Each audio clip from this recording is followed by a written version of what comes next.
Bismillahirrahmanirrahim. Assalamualaikum warahmatullahi wabarakatuh.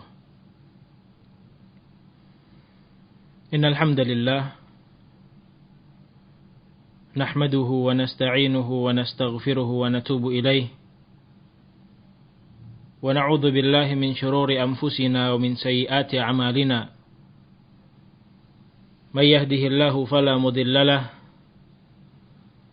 wa may yudlilhu fala hadiya lahu. Wa ashhadu an la ilaha illallah wahdahu la syarika lahu. Wa ashhadu anna Muhammadan abduhu wa rasuluh sallallahu alaihi wa ala alihi wa sahbihi wa sallam. Ya ayyuhalladzina amanu ittaqullaha haqqa tuqatih wa la tamutunna illa wa antum muslimun. Ya ayyuhan nas ittaqu rabbakumul ladzi khalaqakum min nafsin wahidah wa khalaqa minha zawjaha wa batha minhuma rijalan katsiran wa nisaa'a. Wattaqullaha alladzi tasaaluna bihi wal arham innallaha kana 'alaikum raqiba. Ya ayyuhalladzina amanu ittaqullaha wa qulu qawlan sadida yuslih lakum a'malakum wa yaghfir lakum dhunubakum wa may yuti'illaha wa rasulahu faqad faza fawzan 'azima. Amma ba'du fa inna asdaqal hadithi kalamullah azza wa jal wa khairal hadi hadi Muhammadin sallallahu alaihi wa ala alihi wa sahbihi wa sallam. Wa syarral umuri muhdatsatuha fa inna kulla muhdatsatin bid'ah wa kulla bid'atin dalalah wa kulla dalalatin fin nari thumma amma ba'd. Fa ma'asyiral ikhwah ra'ani wa ra'akumullah. Walhamdulillah, pada malam hari ini, malam ke 19 dari bulan Sya'ban 1442 Hijriah, atau yang bertepatan dengan 1 April 2021 Masehi. Allah Subhanahu wa taala kembali memberikan kemudahannya kepada kita untuk bisa melaksanakan kajian walaupun secara online di masa-masa pandemi seperti ini. Walhamdulillahi ala kulli hal. Ikhwati fillah yara'akumullah. Sebelum kita memasuki tema yang akan kita bahas pada malam hari ini, yaitu apa yang terkait dengan terorisme sebagai biang kehancuran, sebagai sumber kebinasaan agama yang dimiliki oleh seseorang, kita harus menyadari bahwasanya kenikmatan-kenikmatan yang Allah Subhanahu wa taala berikan kepada kita itu amat sangatlah banyak. Sebagaimana Allah Jalla wa Ala menyatakan di dalam ayatnya yang mulia, wa ma bikum min ni'matin faminallah wa ma bikum min ni'matin faminallah. Apapun kenikmatan-kenikmatan yang datang dari sisi Allah Subhanahu wa taala, apapun kenikmatan-kenikmatan yang ada di tengah-tengah kalian, bentuknya baik zahir maupun batin, semua jenis kenikmatan-kenikmatan tersebut faminallah, datangnya dari Allah Subhanahu wa taala. Begitu pula ketika Allah Subhanahu wa taala menyatakan di dalam ayatnya yang mulia, mengingatkan kita, alam tarau annallaha sakhkhara lakum ma fis samawati wa ma fil ard wa asbagha 'alaikum ni'amahu dhahiratan wa batinah. Tidakkah kalian melihat, tidakkah kalian menyaksikan bahwa Allah Subhanahu wa taala lah yang telah menundukkan apa-apa yang ada di bumi, apa-apa yang ada di langit.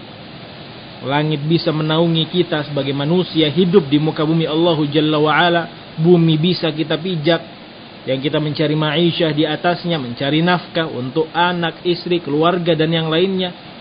Tidakkah kalian memperhatikan itu semua? Wa asbagha 'alaikum ni'amahu dhahiratan wa batinah. Dalam keadaan Allah Jalla wa'ala pun telah menganugerahkan, mengkaruniakan kepada kalian segala macam bentuk kenikmatan-kenikmatannya untuk manusia. Zahiratan wa batinah. Apakah kenikmatan tersebut nampak ataukah tidak nampak? Apakah kenikmatan tersebut terlihat oleh mata kita sebagai manusia ataukah batin kita yang merasakan? Itu semuanya datangnya dari sisi Allah Subhanahu wa taala, seperti ayat yang telah kita bawakan di awal majelis tadi. Faminallah, semua itu datangnya dari sisi Allah Subhanahu wa taala. Maka ikhwati fillahi ra'akumullah, wajib untuk kita benar-benar mensyukuri sekian banyak kenikmatan-kenikmatan yang Allah Subhanahu wa taala karuniakan kepada kita, walaupun kita berada di masa-masa sulit seperti ini.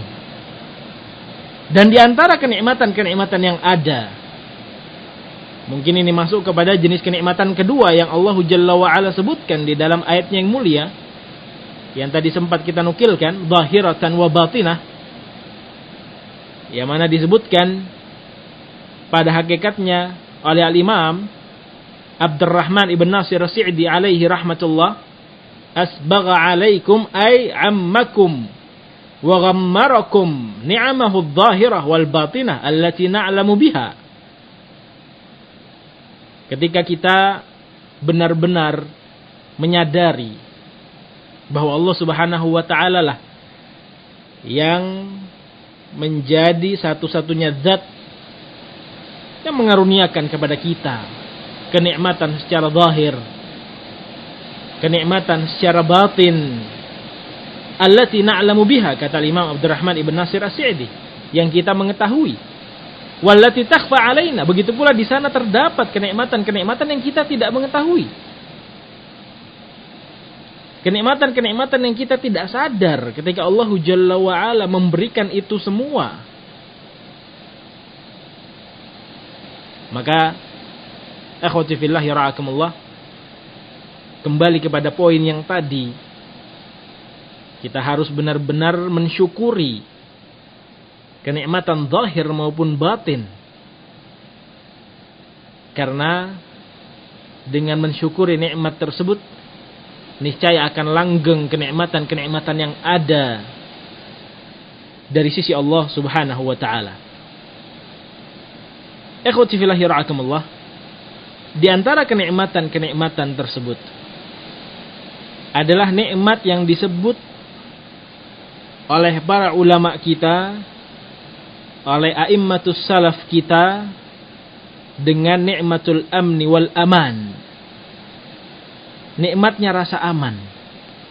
Bahkan sang Nabi sallallahu alaihi wa ala alihi wasallam, baginda Nabi kita, telah menyatakan bahwa nikmat keamanan ini bukan nikmat yang biasa-biasa saja. Bi'idznillah ta'ala kan kita bawakan hadisnya beliau alaihi salatu wassalam, bahwa nikmat rasa aman ini adalah nikmat yang sangat-sangat luar biasa agungnya, sangat-sangat luar biasa besarnya. Bagaimana ketika An-Nabi alaihi salatu wassalam di dalam hadis yang diriwayatkan oleh Imam Tirmidzi alaihi rahmatullah di dalam As-Sunan dari sahabat yang mulia Ubaidullah ibnu Mihsan Al-Khatami radhiyallahu taala anhu wa ardah, bahwa Nabi sallallahu alaihi wa ala alihi wasallam pernah bersabda, "Man asbaha minkum aminan fi sirbihi, mu'afa fi jasadihi, indahu qutu yaumihi, faka'annama hizat lahu dunya." Dalam riwayat yang lain ada tambahannya bihadzafiriha. Apa kata Nabi sallallahu alaihi wa ala alihi wasallam, ikhwati fillah ra'akumullah? Man asbaha minkum aminan fi sirbihi, barang siapa di antara kalian yang mendapatkan rasa aman di dalam rumahnya, apakah rasa aman itu pada dirinya sendiri, pada keluarganya, anak-anak keturunannya, masyarakat di sekitarnya, rasa aman, dia bangun tidur tidak ada rasa khawatir, tidak ada rasa was-was, tidak ada rasa cemas, tidak ada rasa takut. Barang siapa yang di pagi harinya dia bangun dari tidurnya mendapatkan rasa aman di dalam rumahnya bagi dirinya dan keluarganya serta orang-orang yang berada di sekitarnya. Ini yang pertama. Yang kedua, kata Nabi alaihi salatu wasallam, mu'afa fi jasadihi, dalam keadaan dia diberikan kesehatan jasmani oleh Allah Jalla Jalaluh. Dan yang ketiga, kata Nabi alaihi salatu wasallam, indahu qutu yaumihi, dan dia memiliki bahan pokok, dia memiliki makanan pokok, dia memiliki makanan pokok pada hari itu di rumahnya, untuk dia makan, untuk keluarganya makan, untuk anak-anaknya makan. Tiga hal ini yang disebutkan oleh Nabi sallallahu alaihi wa ala alihi wasallam. Yang pertama, ketika seorang merasa aman, ini syahid yang kita sebutkan pada majelis kali ini. Bagaimana seorang bisa merasa aman, tidak was-was, tidak khawatir, tidak ada suara-suara dentingan peluru yang berkecamuk di depan rumahnya. Aman dia, walhamdulillah, aminan fi sirbihi. Ditambah lagi dia jasmaninya sehat, bukan orang yang sakit. Ditambah lagi, ya subhanallah, sudah ada makanan untuk hari itu. Maka ketika tiga nikmat ini terkumpul pada seseorang, maka disebutkan oleh beliau sallallahu alaihi wa ala alihi wasallam, faka'annama hizat lahu dunya bihadzafiriha, maka seakan-akan dunia itu telah terkumpul pada dirinya. Seluruh kenikmatan dunia sudah ada dia rasakan pada hari itu. Ini juga berkaitan erat, ikhwati fillah ra'akumullah, dengan apa yang kita ingatkan di awal majelis tadi. Sekian banyak nikmat-nikmat Allah Jalla wa'ala, Allah karuniakan, Allah turunkan kepada kita. Begitu pula hadis ini lebih menekankan lagi. Berapa hari sudah kita bangun tidur dalam keadaan aman? Jangankan hari, sudah berapa bulan? Jangankan bulan, sudah berapa tahun? Jangankan tahun, sudah berapa puluh tahun? Subhanallah, kita bangun di pagi hari dalam keadaan aman, tentram, sentosa. Jasmani kita sehat, walhamdulillah. Tapi apakah ada rasa syukur pada diri kita? Ketika kita bangun tidur dalam keadaan aman, ketika kita bangun tidur tidak ada dentingan peluru, tidak ada suara perang, tidak ada suara yang berkecamuk, rintihan-rintihan kesakitan manusia dan yang sekitarnya. Berbeda dengan saudara-saudara kita yang di negeri Yaman, Libya, Palestina dan yang seterusnya. Jangankan mereka bisa tidur nyenyak di malam hari, awal malam saja luar biasa. Bom demi bom ada di sekitar mereka, peluru demi peluru ada di sekeliling mereka. Tinggal kita, apakah kita ini sadar sudah puluhan tahun kita merasakan aminan fi sirbihi yang disebutkan oleh Nabi sallallahu alaihi wa ala alihi wasallam. Kita bangun itu aman, alhamdulillah. Tidak ada rasa khawatir sedikit pun, tidak ada rasa takut sedikit pun. Tapi pertanyaannya, apakah kita menganggap itu sebagai sebuah kenikmatan atau sebagai rutinitas biasa? Ini poin yang perlu kita camkan bersama, yang perlu kita pelajari bersama, ikhwati fillah ya ra'akumullah. Belum lagi jasmaninya sehat. Belum lagi makanan pokoknya sudah ada. Kalau benar 3 nikmat tersebut terkumpul pada seorang hamba, maka disebutkan oleh Nabi alaihi salatu wassalam, faka'annama hizat lahud dunya bihadzafiriha. Dunia dan seisinya sudah ada di hadapan dia. Enggak perlu dia banting tulang untuk mencari kenikmatan-kenikmatan dunia. 3 kenikmatan tersebut saja terkumpul pada dirinya, khalas, cukup. Dia merasakan bahwa Allah Jalla wa'ala adalah zat yang al-ghani, zat yang maha kaya, dan aku tidak butuh terhadap belas kasih seorang insan, siapapun dia.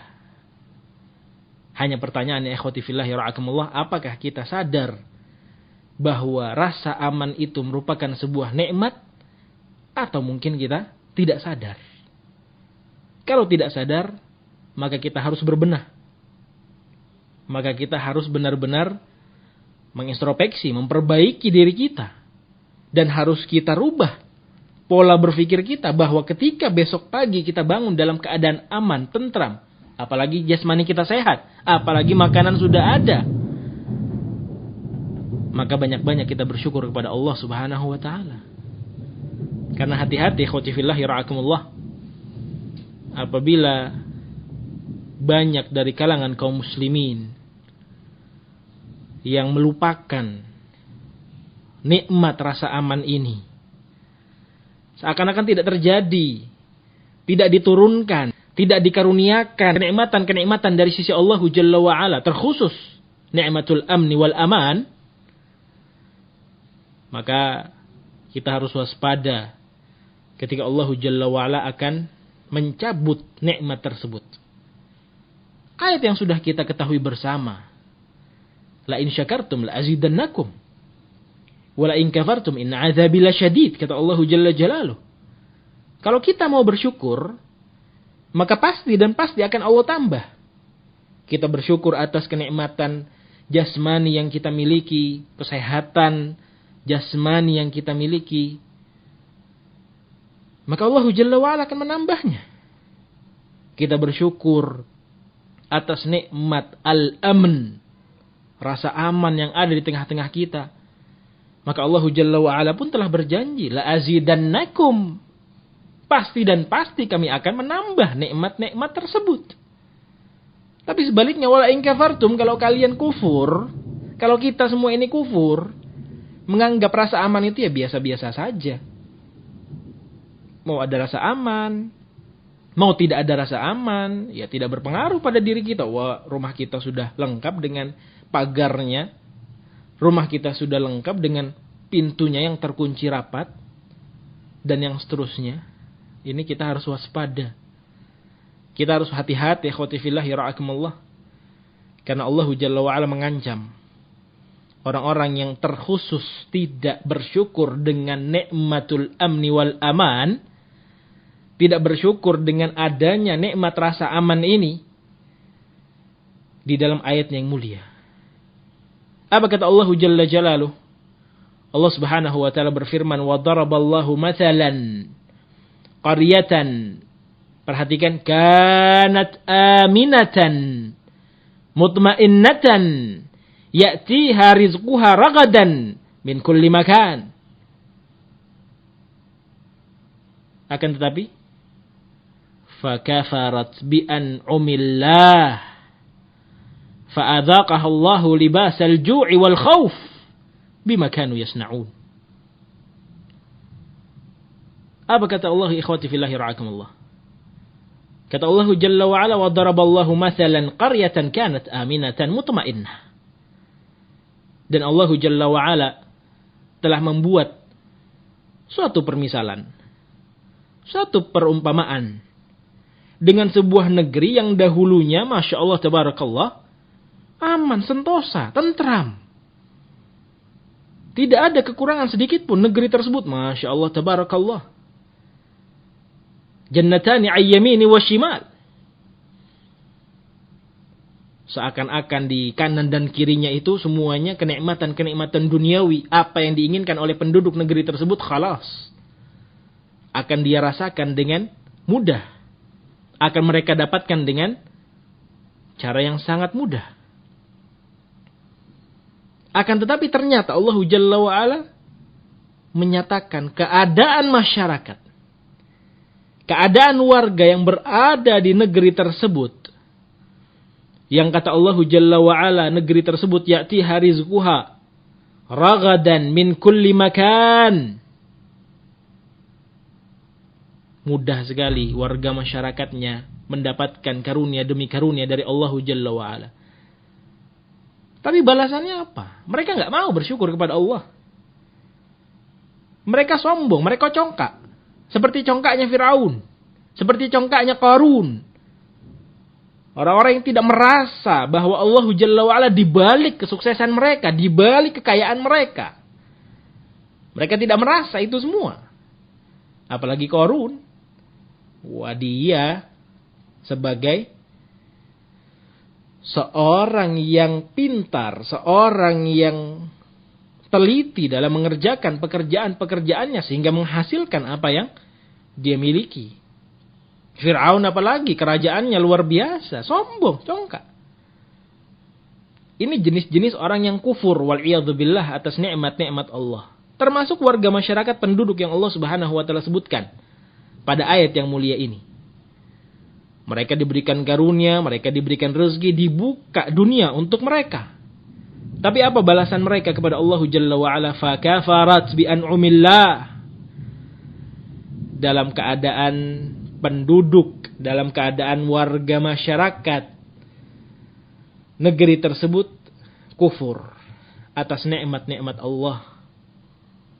Mereka sombong dari apa-apa yang Allah Subhanahu wa taala karuniakan kepada mereka.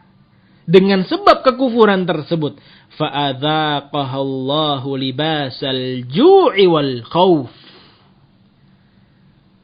Karena sebab kekufuran mereka, karena sebab tidak bersyukurnya mereka, maka na'udzubillah min dzalik, Allah Jalla wa ala memberikan niqamah kepada mereka. Dibalik rezeki yang melimpah, karunia yang melimpah, dunia yang awalnya dibuka oleh Allah Jalla wa'ala ditutup. Dipersempit di tengah-tengah mereka. Akhirnya apa? Akhirnya mereka merasakan apa yang namanya kelaparan. Akhirnya mereka merasakan apa yang namanya rasa takut. Yang sebelumnya aman, sentosa, tentram. Tidak ada keluhan-keluhan sedikit pun. Ikhwati fillah yara'akumullah. Qaryatan kanat aminatan mutmainnah. Tidak ada sama sekali rasa kekhawatiran. Tidak ada sama sekali rasa cemas. Tapi karena kekufuran tersebut, maka itu yang kita bahas. Kita semua, terkhusus masyarakat kaum muslimin Indonesia, harus benar-benar berhati-hati. Waspada. Kalau kita tidak menganggap bahwa rasa aman ini merupakan nikmat besar dari Allah Jalla wa'ala. Lebih-lebih dari itu, kita kufur wal'iyadzubillah.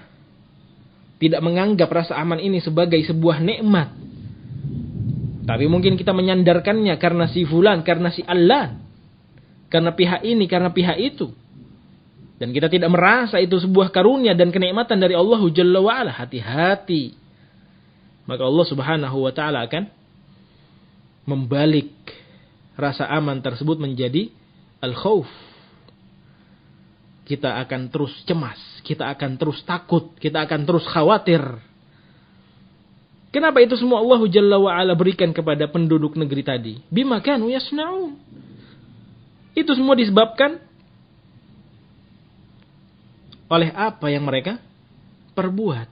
Mereka sendiri yang lalai, mereka sendiri yang kufur, mereka sendiri yang tidak mau beriman, tidak mau mengakui atas kenikmatan-kenikmatan Allah Subhanahu wa ta'ala yang betapa besar dari nikmat rasa aman tadi.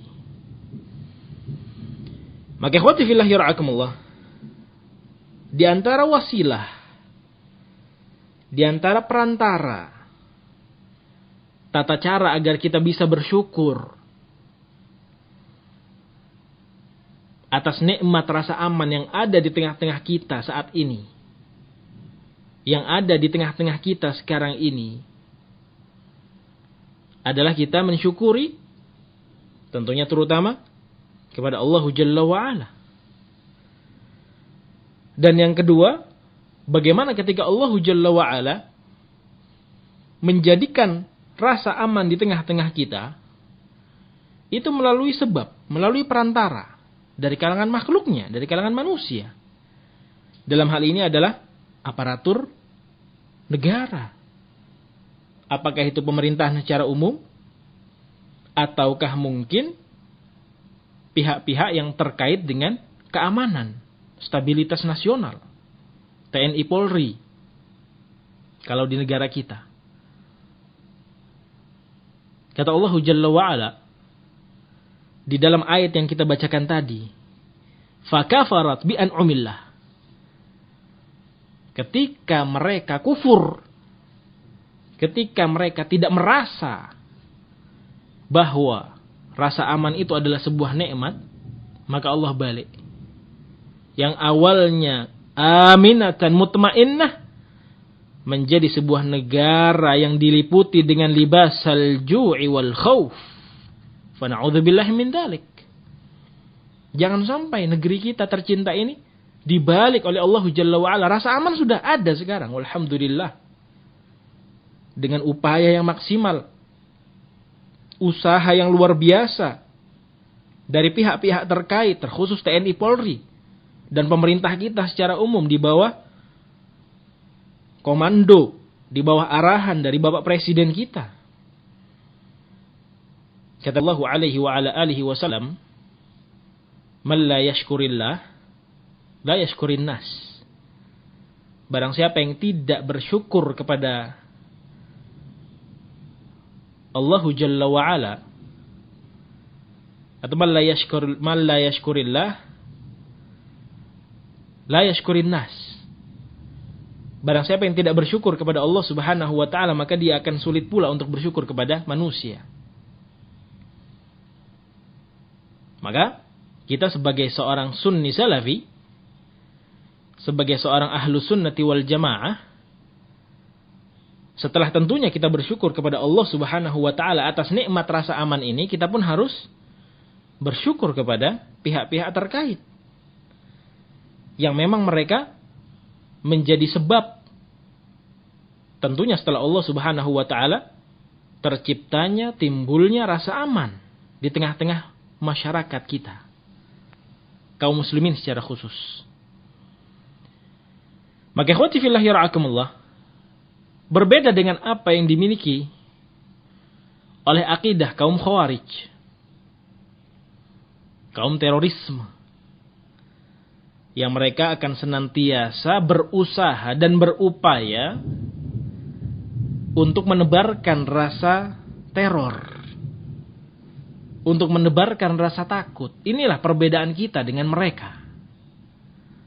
Perbedaan ahlus sunnati wal jamaah, ahlus sunnah, salafiyun, atau yang mungkin sebahagian pihak memberikan nama dengan wahabi, na'udzubillah min tuhmatihim, berbeda dengan kondisi kaum khawarij, berbeda dengan kondisi kaum teroris yang terus menebar teror, yang terus menebar ketakutan. Bom di sana, bom di sini, penyerangan di sana, penyerangan di sini. Tujuannya apa? Tujuannya menebarkan rasa takut, agar rasa aman ini hilang dari tengah-tengah masyarakat kaum muslimin secara khusus, warga negara Indonesia secara umum.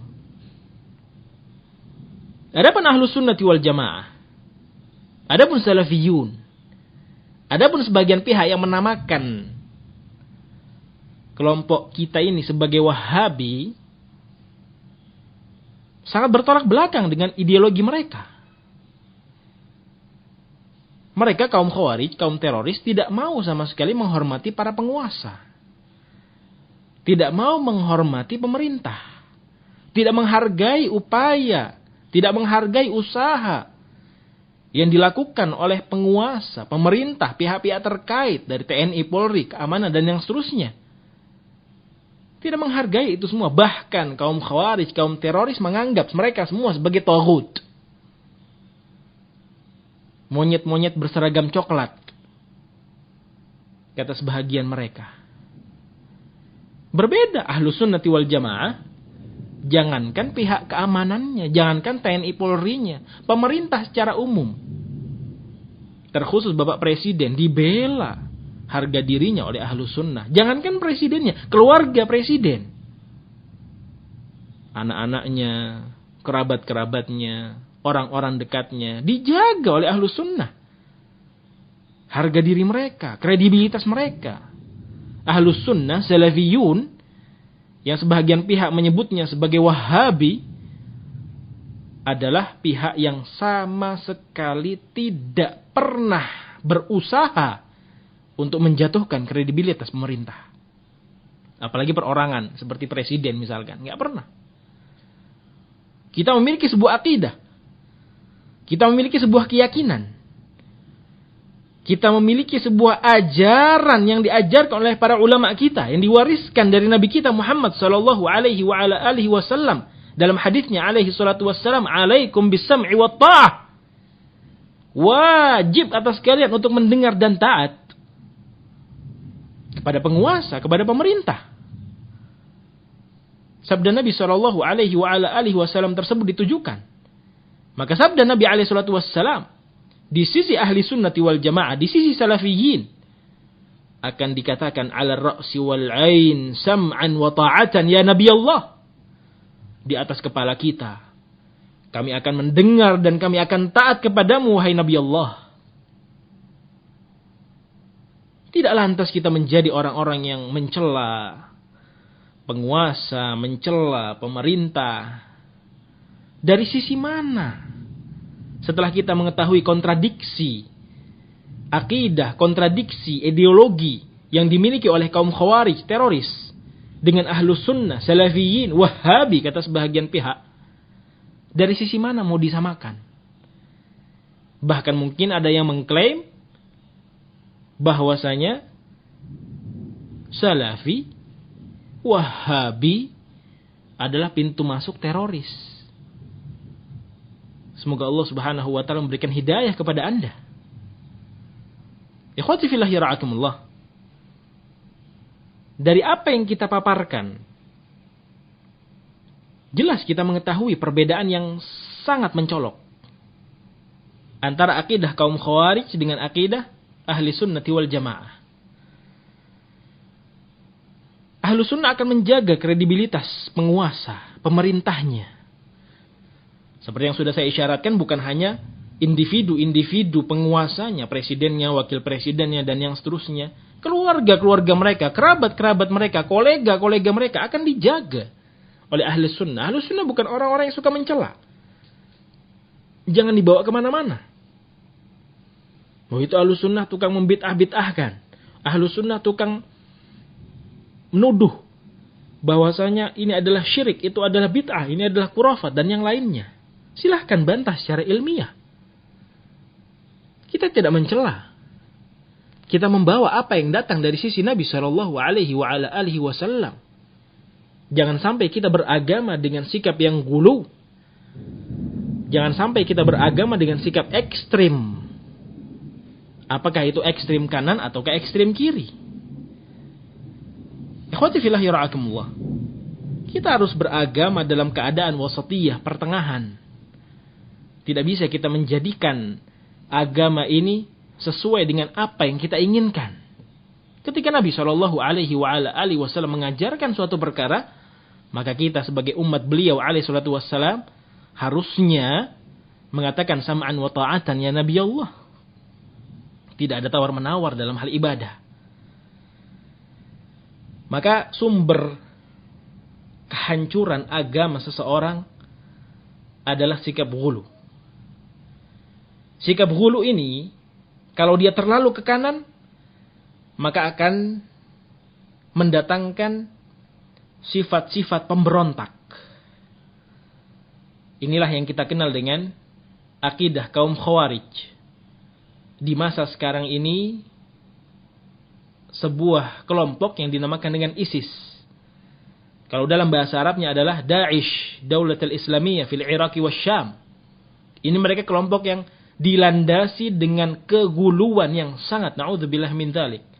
Bahkan Asy-Syaikh Al-Allamah Abdul Aziz ibn Abdullah ibn Baz alaihi rahmatullah dengan tegas mengatakan bahwasanya hum ta'ifatun fi anfusihimul ghulu. Mereka adalah kelompok yang pada diri mereka itu terdapat sikap yang ekstrim. Ini yang kita sebutkan sebagai ekstrim kanan. Atau mungkin ekstrim atas. Tapi kita juga tidak boleh menjadi seorang muslim, menjadi seorang mukmin yang ekstrim kiri atau ekstrim bawah. Yang ini akan cenderung kepada akidah kaum sufiyah. Yang menganggap hal-hal yang menjadi amalan-amalan soleh wal'iyadzubillah di sisi mereka adalah sebuah amalan-amalan soleh yang diciptakan oleh mereka sendiri. Tidak berlandaskan kepada hadis-hadis Nabi alaihi salatu wassalam. Lebih-lebih lagi tidak berlandaskan dari Al-Quranul Karim. Firman-firman Allah subhanahu wa ta'ala. Ini ekstrim bawah. Atau ekstrim kiri. Kita akan fokus kepada pembahasan ekstrim kanan atau ekstrim atas. Tanpa menutup mata bahwa dua sifat ghulu, dua sifat ekstrim, baik kanan maupun kiri, atas maupun bawah, semuanya menjadi sebab kehancuran agama seseorang. Teroris, akidah kaum khawarij, sebab hancurnya agama dia. Kenapa? Ketika seorang menganggap bahwa orang-orang yang berada di sekitarnya yang tidak berakidah dengan akidah kaum khawarij adalah orang-orang kafir. Terlebih sikap mereka kepada penguasa. Dan ini bukan baru sekarang ini, khotifillah yar'akumullah, sejak zaman dahulu. An-Nabi SAW telah mengkhabarkan tentang jahatnya akidah kaum khawarij. Lau adraktuhum la'aqtulannahum qatla 'adin, kata Nabi alaihi salatu wassalam. Kalau seandainya aku nanti mendapati kelompok mereka ini, kelompok khawarij ini, aku akan memerangi mereka. Sebagaimana kaum 'Ad diperangi oleh Allah Jalla wa Ala. Diberikan tanbih, diberikan tahdzir yang sangat keras oleh Nabi sallallahu alaihi wasallam. Agar apa? Agar manusia lari. Agar manusia menjauh dari jenis ekstrim kanan, dari jenis ekstrim atas, dari akidah kaum khawarij, dari keguluan mereka. Yang bahkan secara umum Nabi sallallahu alaihi wasallam menyebutkan dalam hadis yang sahih, halakal mutanatti'un, halakal mutanatti'un, halakal mutanatti'un, 3 kali diulangi oleh beliau alaihi salatu wassalam. Sungguh akan binasa orang-orang yang berlebihan. Sungguh akan binasa orang-orang yang gulu. Sungguh akan binasa orang-orang yang mutanatti'. Ikhwati fillah yara'akumullah. Nabi sallallahu alaihi wasallam telah menjelaskan bahwa sikap gulu tidak akan mendatangkan sebuah kebaikan sedikit pun. Gulu dalam hal apapun, apalagi dalam hal berakidah. Kita telah mengetahui bersama cikal bakal kaum khawarij, bagaimana Dzul Khuwaisirah memprotes, mengkritisi apa yang dilakukan oleh baginda Nabi kita Muhammad sallallahu alaihi wasallam dengan suaranya yang lantang luar biasa di tengah-tengah para ashab Rasulullah sallallahu alaihi wasallam. Ketika Nabi alaihi wasallam membagikan qismah, pembahagian harta-harta rampasan perang kepada si fulan sekian, si allan sekian, si fulan sekian, si allan sekian, nampak oleh pandangan mata yang penuh dengan kejahilan dari si Dzul Khuwaisirah ini bahwa Nabi alaihi wasallam ini tidak adil. Si fulan dapat 100, si fulan kok hanya dapat 10. Si alan dapat 20, si alan kok bisa dapat 200. Ish hada. Pembahagian model apa ini? Maka dengan sombong dan congkaknya dia mengeluarkan dari lisannya, "I'dil ya Muhammad," dengan suara yang lantang. Adillah engkau wahai Muhammad. Sampai Nabi SAW dalam sebuah riwayat disebutkan memerah wajah beliau. Berhadapan pandang dengan Dzul Khuwaisirah. "Waihak! Illam a'dil faman ya'dil," kata Nabi SAW. Kalau aku tidak bisa adil wahai Dzul Khuwaisirah, siapa yang bisa adil? Aku ini Nabi. Aku ini Rasul.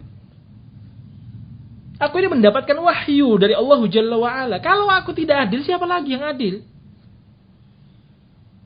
Nabi SAW mencela sosok Dzul Khuwaisirah. Yang ketika itu luar biasa, sudah memancing emosi sekian banyak ashab Rasulullah sallallahu alaihi wasallam, tapi ditahan oleh beliau alaihi salatu wassalam.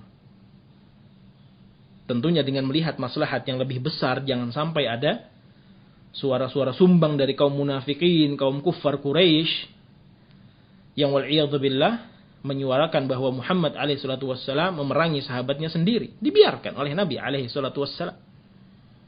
Ini cikal bakal kaum Khawarij. Meninggal Nabi alaihi salatu wassalam masa kekhilafahan Abu Bakar Siddiq. Aman walhamdulillah. Masa kekhilafahan Umar ibn Khattab. Masa kekhilafahan Utsman ibn Affan. Mulai mereka menyuarakan. Di akhir-akhir masa pemerintahan Umar ibn Khattab radhiyallahu ta'ala anhu arda sudah muncul sedikit demi sedikit apa yang ada di sisi akidah mereka. Akidah kaum Khawarij, akidah yang penuh dengan at-tanattu', akidah yang penuh dengan keguluan.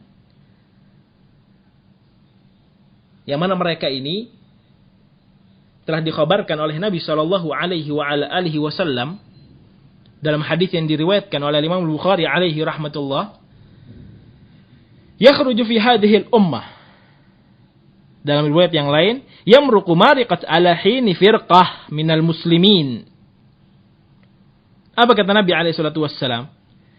Yahqiru ahadukum salatahu ma'a salatihim wa qira'atahu ma'a qira'atihim. Dalam riwayat yang lain, qaumun tahqiruna salatakum ma'a salatihim yaqra'una al-Qur'ana la yujawizu huluqahum aw janahirahum aw hanajirahum yamruquna minad dini muruqas sahmi minar ramiyah. Ini disebutkan oleh baginda Nabi alaihi salatu wassalam. Akan datang sebuah kaum, yakni kaum Khawarij, yang mana apabila kalian wahai para ashab Rasulullah alaihi salatu wassalam, wahai para sahabatku, membandingkan ibadah kalian terkhusus salat, kalian akan merendahkan.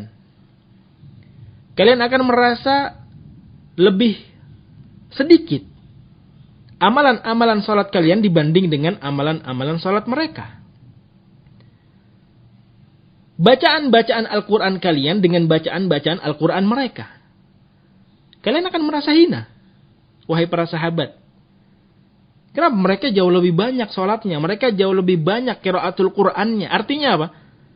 Dari sisi ibadah sholat dan membaca Al-Quran saja, mereka disebutkan oleh Nabi SAW sebagai orang-orang yang ghulu. Bagaimana sholat kok ghulu? Bagaimana baca Al-Quran kok ghulu? Karena mereka berlebihan. Tidak mau mencukupkan diri dengan apa yang datang dari Nabi SAW. Bahkan bacaan-bacaan Al-Quran mereka disebutkan oleh beliau alaihi salatu wassalam, la yujawizu huluqahum dalam satu riwayat. Dalam riwayat yang lain, la yujawizu hanajirahum. Bacaan-bacaan Al-Quran mereka itu tidak melewati kerongkongan mereka. Artinya apa? Tidak masuk ke dalam sanubari mereka. Tidak masuk ke dalam kolbu mereka. Tidak masuk ke dalam hati mereka. Akhwati fillah ya ra'akumullah. Menunjukkan kepada kita bahwa kaum Khawarij ini ibadahnya luar biasa, tapi dipenuhi dengan ghulu. Bacaan Al-Qur'annya mereka pun demikian. Mereka membaca Al-Qur'anul Karim, Akan tetapi mereka berusaha untuk menafsirkan ayat demi ayat sesuai dengan kehendak mereka. Akhirnya dengan penafsiran yang salah tersebut, dengan penafsiran yang ghulu tersebut, mereka menjadi orang yang menghalalkan, na'udzubillah min dzalik, darahnya Khalifah Ar-Rasyid Utsman ibnu Affan radhiyallahu taala anhu arba. Jadi jangan kaget kalau pemerintahan kita di masa ini, pemerintahan Bapak Presiden kita hafizahullah, dianggap sebagai pemerintahan yang kafir. Yang sudah jelas-jelas berlandaskan Al-Quran saja. Bahkan sangat-sangat dekat hubungan kekhilafahan antara Utsman ibnu Affan dengan sosok Nabi kita Muhammad alaihi salatu wassalam dihukumi oleh kaum teroris sebagai seorang penguasa yang kafir. Utsman ibnu Affan yang disebutkan oleh Nabi alaihi salatu wassalam, Utsmanu fil jannah. Utsmanu fil jannah, kata Nabi alaihi salatu wassalam. Tapi tidak dianggap. Kenapa? Karena Utsman ibnu Affan telah melakukan sebuah kabirah min kabairidz dzunub, salah satu dosa dari sekian dosa besar. Karena akidah mereka memang seperti itu, ikhwati fillahi ra'akumullah. Man irtakaba bil kabirati min kabairidz dzunub, maka dia dihukumi sebagai seorang yang kafir. Barang siapa? Ini akidah mereka menyatakan demikian. Barang siapa yang benar-benar melakukan salah satu bentuk dari dosa-dosa besar, maka dia telah kafir. Maka di sisi mereka, Utsman bin Affan, Ali bin Abi Thalib, sudah bukan bahagian dari ashab Rasulullah sallallahu alaihi wa ala alihi wasallam. Padahal juga Nabi alaihi salatu wasallam mengatakan wa aliyun fil jannah. Belum lagi kita menyebutkan manaqib, fadail, keutamaan-keutamaan Utsman bin Affan, Ali bin Abi Thalib, tidak cukup waktunya yang saat ini. Tapi itu semua tidak mereka anggap. Mereka menjadikan sebuah akidah adalah tafsir dari na'udzubillahi min dzalik, pemahaman jahat yang ada di sisi mereka. Bisa kita bayangkan, ikhwati fillahi ra'akumullah, bagaimana pemerintah di tengah-tengah kaum muslimin saat ini yang berlandaskan dengan Pancasila dan undang-undang dasar. Nggak perlu kita tanya kepada mereka, pemerintah kita ini muslim atau kafir. Yang sudah jelas-jelas Al-Quran, yang sudah jelas-jelas ashab Rasulullah sallallahu alaihi wasallam, sunnah Nabi alaihi salatu wasallam, nggak perlu diragukan lagi, itu saja kafir. Apalagi pemerintah kita. Itulah gulunya mereka, ekstrimnya mereka, tanattu'nya mereka. Berbeda dengan ahlus sunnah, salafiyin, yang sebahagian pihak menyebutnya sebagai Wahabi. Wahabi sama sekali tidak menyebutkan penguasa dan pemerintah kita saat ini adalah pemerintah atau lembaga yang kafir. Karena berlandaskan dengan undang-undang dasar dan Pancasila. Tidak. Karena Allah Jalla wa'ala menyebutkan tingkatan-tingkatannya. Mereka yang berhukum dengan selain Al-Quran, mereka yang berhukum dengan selain sunnah Nabi alaihi salatu wassalam, mereka yang berhukum selain dengan hukum Islam, itu bukan hanya kafir tingkatannya. Ada zalim, ada fasik. Maka sangat keliru, sangat salah beberapa pihak yang mengklaim bahwasanya Salafi merupakan pintu masuk terorisme. Semoga Allah Subhanahu wa taala memberikan hidayah kepada Anda. Ikhwati fillahi ra'akumullah. Maka kita bisa mendapati bahwa gulunya mereka dalam menafsirkan ayat-ayat Allah Subhanahu wa taala, berlebih-lebihannya mereka, ekstrimnya mereka dalam membawa ayat-ayat Allah Jalla wa'ala, ini menjadi sebab kehancuran mereka. Sehingga akidah khawarij, teroris, yang mereka menjadikan Al-Quran dalam tanda kutip, yang mereka menjadikan sunnah Nabi alaihissalatu wassalam dan dalam tanda kutip. Kenapa kita katakan dalam tanda kutip? Karena berbeda apa yang Allah Subhanahu wa taala maksud dengan apa yang mereka maksud. Apa yang Nabi alaihi salatu wassalam tuju dengan apa yang mereka tuju. Mereka suka mengarahkan sesuai dengan hawa nafsu mereka. Na'udzubillahi min dzalik. Inilah kenapa mereka disebut sebagai kelompok yang gulu, kelompok yang ekstrim. Akidahnya sangat panjang sekali kalau kita bahas pada kesempatan malam hari ini. Di antaranya sudah kita sebutkan. Meyakini bahwa orang yang melakukan dosa besar sebagai orang yang kafir. Dan di antara dalih, bukan dalil, di antara dalih kenapa mereka melakukan penyerangan terhadap na'udzubillahi min dzalik pihak-pihak keamanan terkhusus Polri di negara kita ini, yaitu tadi. Karena mereka menganggap bahwa Polri ini merupakan bahagian dari penguasa yang zalim. Atau lebih dari itu, bahagian dari penguasa yang kafir. Pemerintah yang tidak berhukum dengan Al-Quran wa Sunnah. Bukan mereka katakan sebagai zalim, bukan mereka katakan sebagai fasik. Jauh lebih dari itu, pemerintah yang kafir. Oleh karenanya, pihak-pihak tersebut akan terus diserang oleh mereka. Akan terus ditargetkan oleh mereka. Maka bagaimana cara terbaik, jalan keluar terbaik untuk bisa membumi hanguskan penyerangan-penyerangan tersebut, target-target tersebut, adalah dengan menyadarkan, membuka pikiran-pikiran mereka, bahwa akidah yang kalian yakini, bahwasanya keyakinan yang ada di sanubari-sanubari kalian, ini adalah keyakinan yang sangat-sangat keliru.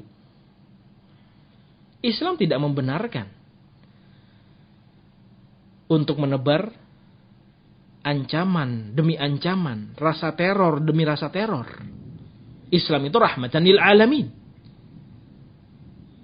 Maka nggak bisa dijadikan sebagai sebuah semboyan bahwa Islam itu akan menebarkan keadilan dengan cara yang baik ataukah dengan cara yang jahat. Itu semboyan yang sangat-sangat keliru. Islam rahmatan lil alamin. Bukan hanya bagi manusia. Alamin. Alam semesta. Umat Nabi Muhammad alaihi salatu wassalam marhumah. Orang-orang yang diberikan rahmat oleh Allah Jalla wa'ala. Ikhwati fillahi ra'akumullah. Menebarkan keadilan Islam sesuai dengan cara yang diajarkan oleh Nabi alaihi salatu wassalam. Sesuai dengan cara yang diajarkan oleh ashab Rasulullah alaihi salatu wassalam. Yang terus cara tersebut diwariskan dari satu generasi ke generasi yang lain. Tidak bisa menebarkan keadilan, menegakkan dalam tanda kutip khilafah dengan cara-cara yang baik ataupun cara yang jahat, menghalalkan segala cara. Tidak demikian Islam mengajarkan. Maka ikhwati fillahi ra'akumullah, kita harus benar-benar memahami dan meyakini dan menyadarkan mereka bahwa apa yang kalian yakini, apa yang kalian jadikan sebagai sebuah akidah, ini sangat-sangat keliru. Tidak berlandaskan dengan Al-Quran, tidak pula berlandaskan dengan sunnah Nabi SAW. Bahkan Al-Quran dan sunnah berlepas diri dari apa yang kalian yakini. Cukup menyadarkan mereka bagaimana mungkin sosok Utsman bin Affan dihabisi nyawanya oleh moyang-moyang mereka, kaum khawarij, kaum teroris. Sadarkan itu. Sampaikan itu ke mereka. Bagaimana pendapat mereka tentang sosok Utsman bin Affan. Kalau mereka katakan sebagai seorang yang kafir karena telah melakukan dosa besar, demikian, demikian, dan demikian. Berhukum dengan selain hukum Allah dalam perkara ini, dan ini. Sampaikan, bukankah Nabi SAW yang merekomendasi bahwa Utsman bin Affan radhiyallahu ta'ala anhu arda adalah seorang ahlul jannah. Lebih dari itu rekomendasi secara umum dari Allah Jalla wa'ala. Sabiqunal awwaluna minal muhajirin wal ansar. Alladzina taba'uhum bi ihsan radhiyallahu anhum wa radu'an. Kurang apa lagi rekomendasi dari Allah Jalla wa'ala tidak kalian anggap wahai kaum khawarij, wahai kaum teroris. Sadarkan mereka dengan perkara-perkara yang sesuai dengan apa yang telah Allah Jalla wa'ala firmankan dan Nabinya alaihi salatu wassalam sabdakan. Maka ikhwati fillah yara'akumullah, dari sisi manapun tidak akan bisa dianggap perlakuan-perlakuan mereka, perbuatan-perbuatan mereka sebagai sebuah hal yang benar dan berdasar. Kalau kita melihat kasus terakhir terkait dengan bom bunuh diri yang terjadi di depan gereja katedral di kota Makassar. Kalau kita mau membahas secara ilmiah apa yang dilakukan, kita nggak perlu membahas apakah bom bunuh diri itu boleh atau tidak. Kita semua sudah tahu, ma'ruf. Ahlus sunnah telah mengajarkan akidah Nabi SAW. Lebih dari itu, firman Allah Jalla wa'ala telah menyatakan dengan tegas, dengan lugas, sangat-sangat wadah, sangat-sangat gamblang, sangat-sangat jelas bahwasanya bunuh diri adalah satu hal yang haram. Nggak perlu kita bahas boleh atau tidak bunuh diri, enggak. Kalau kita bicarakan secara ilmiah, target mereka yang ingin mereka habisi, yang mereka ingin binasakan, yang ingin mereka bunuh adalah orang-orang kafir. Harus disadarkan. Orang-orang kafir itu terbagi menjadi 4 jenis. Hanya satu jenis, satu model yang boleh kita perangi. 3 sisanya tidak boleh sama sekali untuk kita perangi. Jenis yang pertama ini yang boleh diperangi, yang dinamakan oleh para ulama dengan kafir al-harbi. Itu orang kafir yang memang menyerang kaum muslimin. Tapi apakah ada di Indonesia? Tidak ada jawabannya. Orang-orang kafir yang dibahasakan oleh sebagian pihak dengan orang-orang non-muslim di negara kita ini akan masuk kepada jenis yang kedua, ketiga, ataukah keempat. Masuk kepada jenis kafir zimmi, al-mu'ahad, ataukah al-musta'min. Yang 3-tiganya haram untuk ditumpahkan darahnya. Ini yang pelajaran. Ini yang harus kita telaah bersama. Tidak semua orang kafir. Sadarlah wahai kaum khawarij, wahai kaum teroris. Tidaklah semua orang kafir halal untuk kita tumpahkan darah-darah mereka. Kenapa? Wahai kaum khawarij, wahai kaum teroris, lihatlah sejarah yang ada di sisi Nabi SAW. Bagaimana ketika beliau SAW melakukan sebuah perjanjian yang dinamakan dengan Sulhul Hudaybiyah. Itu perjanjian dengan siapa? Dengan mukmin. Perjanjian dengan siapa? Dengan muslim. Tidak ada perjanjian dengan orang-orang kafir. Yang sangat dijaga oleh Nabi SAW perjanjian dan perdamaian tersebut. Tidak disentuh sedikit pun orang-orang kafir. Padahal kaum muslimin sangat mampu. Ashab Rasulullah SAW luar biasa. Persenjataan mereka, kesiapan mereka untuk berjihad fisabilillah luar biasa siapnya, luar biasa matangnya.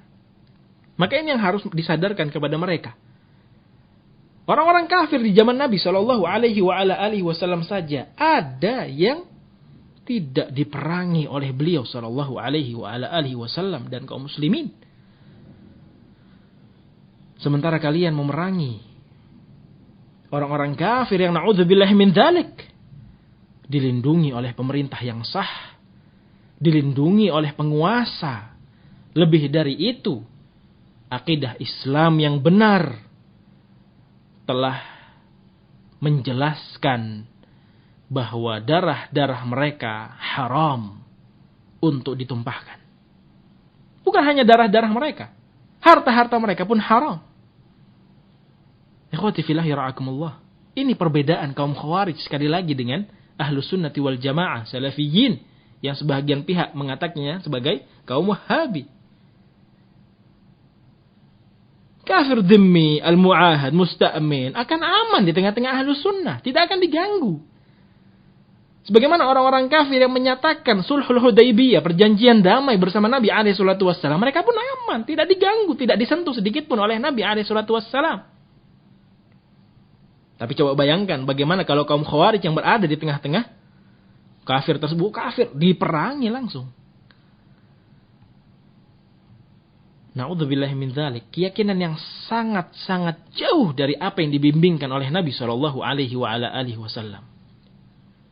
Jadi mereka pun kita nyatakan dengan tegas, salah target. Kalaupun kita anggap mereka non-muslim tadi adalah orang-orang kafir. Nah, tapi orang-orang kafir yang tidak boleh untuk ditumpahkan. Apalagi na'udzubillahi min dzalik. Pada penyerangan yang terakhir, penembakan yang terakhir di Jakarta, di Mabes Polri, luar biasa. Yang diserang siapa? Muslim, polisi. Na'udzubillahi min dzalik. Allahumma sallim. Keadaan yang sudah sangat berbalik dari fitrah keislaman yang sebenarnya dikaruniai oleh Allah Jalla wa'ala kepada seorang muslim, seorang mukmin. Sebab apa? Sebab ghulu, sikap ekstrim yang ada di tengah-tengah mereka. Sehingga mereka akan membayangkan bahwa orang yang di hadapannya, orang yang di kanannya, orang yang di kirinya, orang yang di sekelilingnya, yang tidak ikut pada anggota, yang tidak ikut pada kelompok, yang tidak ikut pada majelis, yang ada di tengah-tengah mereka adalah kufar. Na'udzubillahi min dzalik. Ikhwati fillah yara'akumullah. Terkait dengan bunuh diri, ada sebuah kisah yang ada di zaman Nabi sallallahu alaihi wasallam. Kisah yang ma'ruf sebenarnya. Cuma hanya ana ingin menukilkan kisah ini sebagai penutup dari majelis kita malam hari ini insyaallah taala. Bagaimana seorang yang hidup di zaman Nabi alaihi salatu wassalam tidak bisa disebut sebagai salah seorang sahabat karena dia menjadi bahagian dari ahlun nar, kata Nabi alaihi salatu wassalam, sangat bersemangat untuk berjihad melawan orang-orang kafir. Sangat-sangat bersemangat. Akan tetapi modal semangat saja tidak cukup. Yang mana para sahabat Nabi radhiyallahu taala anhum wa ardhahum sangat kagum kepada orang tersebut. Bahkan sebahagian ashab Rasulullah alaihi salatu wassalam menyatakan bahwa si fulan ini bahagian dari ahlul jannah. Semangatnya luar biasa, dia bunuh orang kafir yang di sana, dia bunuh orang kafir yang di sini, terus tertumpah sekian banyak darahnya. Darahnya sendiri tertumpah dari jasmaninya, dari jasadnya pun dia menumpahkan darah-darah orang kafir. Kalau kita analogikan mungkin orang yang memerangi orang-orang kafir di depan gereja katedral tersebut. Orang-orang kafir, tumpah darahnya, sudah berlumuran darah, wal'iyadzubillah. Seakan-akan dia menjadi seorang yang paling berjasa. Seakan-akan dia menjadi seorang yang paling suci dalam melakukan amalan soleh, jihad fi sabilillah. Karena sudah dicuci otaknya oleh petinggi-petingginya, oleh guru-gurunya. Na'udzubillahi min dzalik. Maka kembali kepada cerita yang ada di sisi Nabi sallallahu alaihi wasallam. Nabi alaihi salatu wasallam menyaksikan keberanian orang tersebut. Luar biasa pengorbanannya. Tapi apa kata Nabi alaihi salatu wassalam? Innama huwa min ahlin nar. Wahai para sahabatku, ketahuilah bahwa dia ini bahagian dari penduduk neraka, wal'iyadzubillah. Sebahagian para sahabat kaget. Bahkan ada yang menyatakan kepada Nabi alaihi salatu wassalam, "Ya Nabi Allah, wahai Rasulullah." Setelah pengorbanan yang dia lakukan, darahnya menetes. Jasmaninya tergores dengan goresan-goresan pedang. Kufar, jelas-jelas kafir loh ini. Ahlun nar, ini musuhnya Nabi alaihi salatu wassalam. Bukan orang-orang kafir yang tadi dilindungi oleh penguasa pemerintah. Ini jelas-jelas orang kafir al-harbi yang memang disyariatkan oleh Allah Jalla wa'ala. Ayo bunuh mereka. Orang-orang kafir al-harbi yang disebutkan oleh Nabi alaihi salatu wassalam. Ayo tebas leher-leher mereka. Tapi jangan kalian ganggu wanita-wanita dan anak-anak kecil di tengah-tengah mereka. Jelas-jelas kafir al-harbi yang halal darahnya dalam Islam dihabisi oleh orang tersebut. Ma'adzalik, bersama dengan itu ikhwati fillah yara'akumullah, disebutkan bahwa orang tersebut innama huwa min ahlin nar. Setelah pengorbanan dia, wahai Rasulullah. Setelah darah yang menetes dari dirinya, dari jasadnya, wahai Rasulullah. Naam. Wahyu. Nabi Allah Subhanahu wa taala, Rasul sallallahu alaihi wasallam, in huwa illa wahyu yuha, ma yantiqu 'anil hawa, sama sekali tidak mengucapkan dari hawa nafsunya beliau alaihi salatu wassalam, benar-benar murni dari wahyu Allah Jalla wa ala. Akhirnya ada beberapa orang ashab Rasulullah sallallahu alaihi wasallam yang penasaran mengikuti kemana perginya orang tersebut setelah peperangan itu berkecamuk. Ternyata saking banyaknya besatan-besatan pedang, saking banyaknya luka, saking banyaknya tetesan-tetesan darah, dia dibuset sana, dibuset sini. Diserang dari arah sana, diserang dari arah sini. Banyak luka di jasadnya. Banyak luka di tubuhnya. Ternyata dia tidak sabar. Akhirnya apa? Akhirnya dia meletakkan pedangnya dengan ujung tombak yang mengarah ke atas langit. Kemudian dia jatuhkan dirinya di atas pedang tersebut. Bunuh diri. Maka para sahabat pun bergegas mendatangi sosok Nabi Shallallahu Alaihi Wasallam. Seraya mengatakan, kami bersaksi ya Rasulullah bahwa engkau adalah Nabi. Kami bersaksi bahwa engkau adalah Rasul. Kami bersaksi. Terus. Ternyata apa? Ternyata apa yang diucapkan oleh Nabi SAW bahwa dia bahagian dari ahlun nar terbukti. Sebabnya apa? Ikhwatifillah yara'akumullah. Bunuh diri. Setelah sekian pengorbanan yang dia berikan untuk Islam. Dengan jihad fisabilillah yang syar'i. Orang-orang kafir yang benar-benar harbi. Memerangi Rasul sallallahu alaihi wasallam. Ma'adzalik, bersama dengan itu, karena bunuh diri yang dia lakukan, wal'iyadzubillah, dia menjadi seorang penduduk neraka. Na'udzubillah min dzalik. Allahumma sallim. Maka kesimpulannya jelas, ikhwati fillah yara'akumullah, bahwasanya teroris, atau kita bahasakan dengan akidah kaum Khawarij, adalah biang, adalah sumber dari kehancuran agama seseorang. Na'udzubillah min dzalik. Semoga Allah Subhanahu wa taala menjadikan kita hamba-hambanya yang terus istiqamah di atas jalur salafun as-salihin. Semoga Allah Jalla wa ala menjadikan kita orang-orang yang beristiqamah di atas hidayah sunnah Nabi sallallahu alaihi wasallam. Semoga Allah Jalla wa ala mengistiqamahkan kita di atas agama Islam sampai akhir hayat menjemput kita. Amin. Allahumma amin. Mungkin ini yang bisa ana sampaikan pada pertemuan malam hari ini. Kurang lebihnya ana mohon dimaafkan. Wa bihadzal qadar kifayah. Wa sallallahu ala nabiyyina Muhammad wa ala alihi wa sahbihi wasallam. Wa akhiru da'wana anil hamdulillahi rabbil alamin. Wassalamu alaikum warahmatullahi wabarakatuh.